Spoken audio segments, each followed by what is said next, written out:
Pemirsa Watsot, panjangnya durasi lampu lalu lintas dan padatnya kondisi jalan seringkali menjenuhkan. Di Ungaran, Semarang, Jawa Tengah, terdapat seorang penari jalanan yang menghibur pengendara di tengah padatnya lalu lintas. Dengan gerakannya lincah dan dipadukan dengan kostum yang unik, Zion mampu mengurangi kepenatan para pengguna jalan.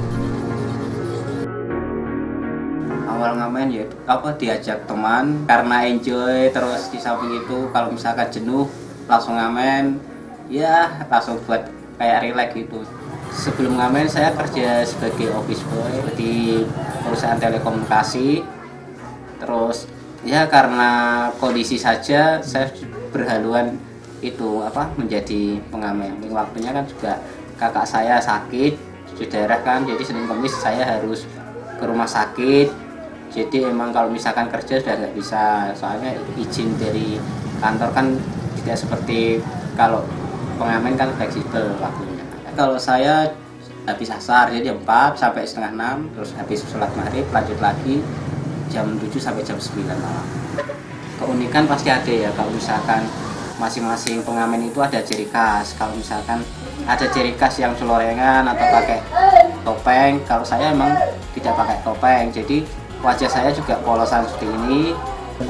Kalau tarian yang saya peragakan di macam-macam, jadi tergantung lagunya juga. Kalau misalkan lagunya dangdut, saya gerakannya dangdut. Kalau misalkan lagunya Korea, tetap Korea, cuman saya padukan dengan kostum saya.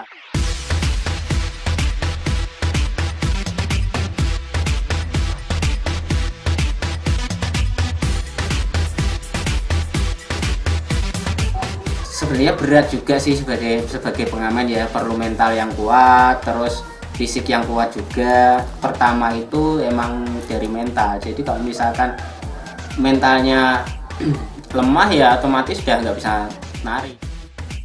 Saya kalau ngamen alat musiknya pakai SP ini, jadi kenapa pakai SP ini? Kebanyakan kan pakai speaker, sebenarnya suaranya kecil, cuman saya ambil amannya aja. Saya ngamennya sore sampai malam. Jadi kalau misalkan malam terlalu berisik, jadi ganggu warga yang di Jalan Asmara Ungaran ya, yang saya tempat ngamen itu.